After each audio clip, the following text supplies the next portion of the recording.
Every guys bring pictures in from his crew, beautiful uniforms like chauffeurs, and he would put the painting up and he would look at it and with almost tears in his eyes and he would say, so beautiful.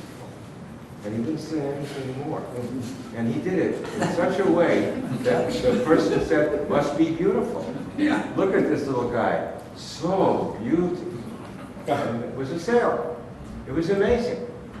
So he was a special guy, he could be very charming. But he had as much to do with art as he did with gold. I would hear him, you know, he was buying gold in his office. Yeah, he'd spend 3 hours a day buying and selling currencies. He was brilliant in terms of money, absolutely brilliant. And I worked there for 3 months, not long at all, but he hired me because I told him I had access to, having left California, arrived in New York, 1972, I had access to various artists that he had no access to, that I could be useful to him for that reason. And he agreed, and he hired me, and he wanted no part of my access. I discovered. Also, I was out in the sculpture garden, big sculpture garden. He was standing there talking to somebody else. I was there with a client. That sculpture, how much is it? It's $150,000. Frank ran up and said, 160,000! I said, Frank, for heaven's sake, we had a meeting a week ago. You quoted 150. He said, yes, last week, cat food was 30 cents, today 32 cents! No, we each lasted. And a week later I quit. We lasted 3 months, each of us. Each of us. Let me tell you how clever he was about, he could turn disaster into a fortune. Because when I quit to go, to Guggenheim, no. Well, you know, I was doing well for him. You know, I organized this Pollock show with 159 works. Whoa. It was the largest Pollock retrospective until almost 4 years ago. Wow. And I did it with Lee Krasner in 5 weeks. And I've got a picture of me opening the crate in his gallery, pulling out a gigantic Pollock raised by crane on 57th Street. But anyway, I couldn't stand his Dickensian manners. It made me work 7.5 days a week and summoned me, no matter where I was, important matters to discuss. You all what which come immediately.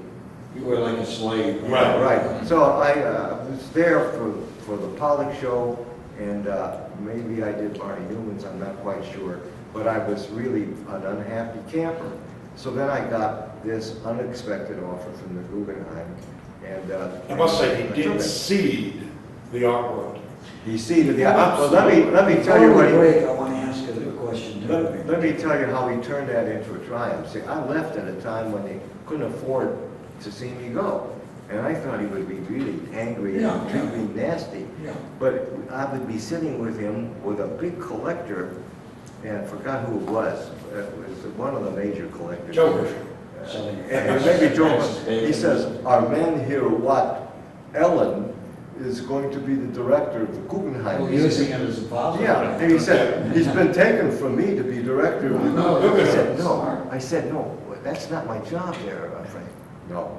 And that's how he made money off of me even when I was leaving. I'm sure he continued to. But how different was, I mean, the memory people have is like a telex machine constantly going off in that gallery. But no one, of course, else had telex. But he made the art with you. The first one past, Sidney was as good as he was. Frank, infinitely better, infinitely more brilliant, infinitely smarter about money, made the scene international. Weiler, wasn't Weiler? International. Weiler? No, not the way Frank was in London, Frank was in Paris, Frank was in Rome, Yeah. he was in Liechtenstein, he was in New York. But he was wired to all these places. And wired Telex. via telex to all these places, and knew to the second what was going on in every one of these places. The only California artist that he expressed interest in was Keynote, is that correct? Yeah. And Keynote didn't want to go with him, but because of all the things you just talked about. That's right. But I don't think he ever had a contact, you know, when he came out here to see Keynote, you know, and spend time with him. Yeah. But, The guy was brilliant, and then flawed. Right. Flawed in that he hired, Was the Roscoe thing the thing? he hired Bernard Rice, his accountant, also the guy who represented the Rothko estate, Right, he was a scoundrel, Bernard was a nasty guy. to He work was for his it. So accountant. he made this guy wear two hats and ruined him. Oh, yeah. Totally And ruined ruined him himself. and ruined himself in the process. Yeah. Can I change the subject for a second? Please. I want to get back to a social scene happening here, of a artist scene.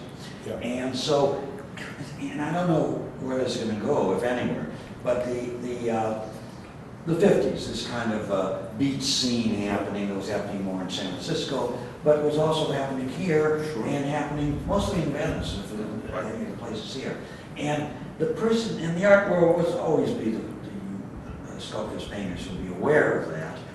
But the one that seemed to connect it for me was part of Irving's stable was Wally Berman. Was there any connection that kind of happened? Because later on the scene in Venice became, I think, the most important scene where the artist lived. But did you ever feel any connection with Wally? I saw it. In the Topanga situation? But I saw it. I saw Yeah. it. I mean, How does that affect our art scene? It was somehow separate, but every important beat person, the way station here in Los Angeles was Wally Berman's house. So I met, I think we. I'm glad you caught that.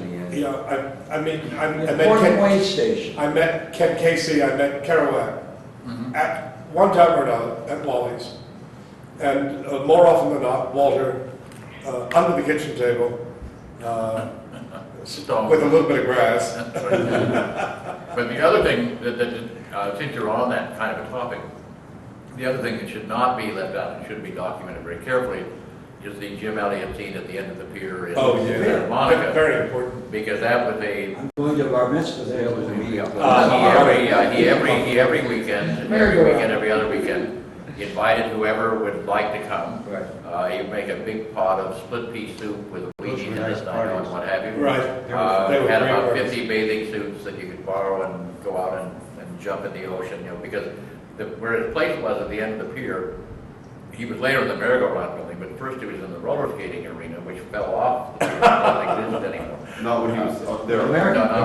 The merry-go-round too. No, but that was that later. He moved into the merry-go-round, but the beautiful views out to the ocean, and everybody came there. Bill Sykes, when he was doing the assemblage show, for example, all of the artists would gather there for those weekends. Tingley. Yeah, I mean, Yeah, Tingley. yeah, Tingley, the whole, just everybody who was around would converge there, and it really was the place where artists, people who were interested in the art scene, for example, Bruce Conner would come down and show his films there That's on a given weekend and other things like that. And so it really was like Wasn't different than there Barney. some Barney was the show artist there? hangout. This was the Walter did it at the merry-go-round. Walter did a show there. Walter did the merry-go-round show where he hung That's right. tarps First around started the it. horses and hung paintings on the tarps. That's correct. Yeah.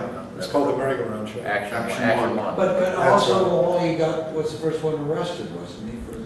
Wally, they closed the gallery, and that was the first show at the original Ferris. No, the first show was Sonia Gektoff. The first show was Sonia Gektoff, so Wally was maybe the second. But that show was shot by a police chief whose name was Redden. And Was Red. I think Keynote's made it his business to marry his daughter.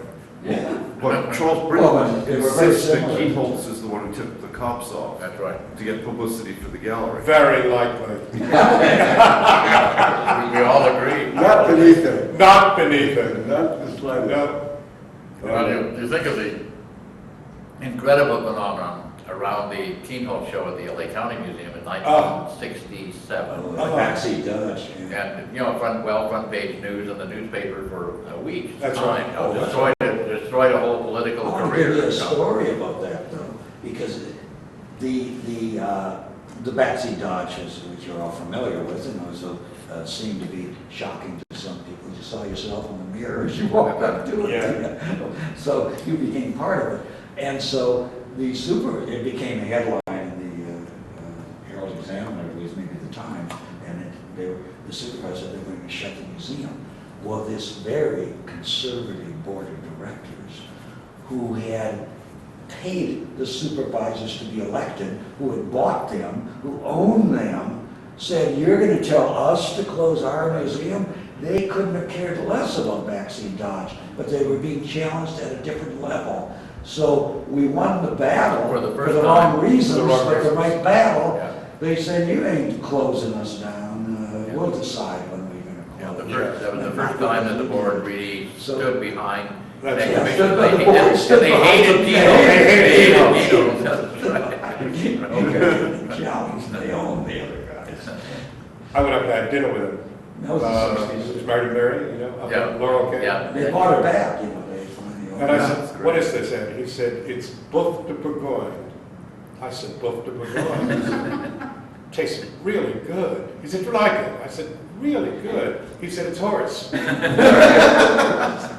a tender horse. It was a tender horse. Horse named Wolf. They told me that it's rattlesnake, but it tastes like chicken. I said, I'll take chicken. One last question, What and I is think we have to go to Cheval lunch, de but- Bourgogne, I guess is what it was. Cheval de Bourgogne. Stanley wanted to bring this up, and I think it's something that, how the city got segmented sort of towards the later part of the period, the artists in Venice, the artists in Pasadena, there seemed to be a different topography that was not as unified as when, in the late 50s, early 60s, you started. Yeah. I have a theory about that, because the early 60s and even into the middle and even late, I mean, Kenny Price was on Robertson, Rocher and Joe Good were on Western. Yeah. It was pretty scattered. But again, this could have something to do with the beat scene and Yeah. that as it went into the 60s. Venice was a lovely place. It was the ocean And cheap. Elliott And cheap. and that sort of scene. And It was a cheap. good- Really nice cheap. place. Now Pasadena, probably because of the museum, and there were cheap rents. Even Yeah. cheaper than Venice. I remember Even telling you cheaper, that. you get cheaper than $25. Venice. I Yeah, remember, yeah, before to Newtown. Chicago and Lloyd Hamrow had this place That's they were right. paying $50 a month for, and the Pasadena Parade came by, and here's these people at the bank across, these in the sunlight, that were, you know, a real uptown thing, and they're actually living across the street. Also incidentally there, the Doodah Parade came from Raymond Street, that put up things as a alternative to the. Well, the other thing you've got to remember that was third generation. Okay, so you had Yeah. the first generation, the Ferris That's true. people who were Very down true. in the Venice area, then you had Joe and Ed.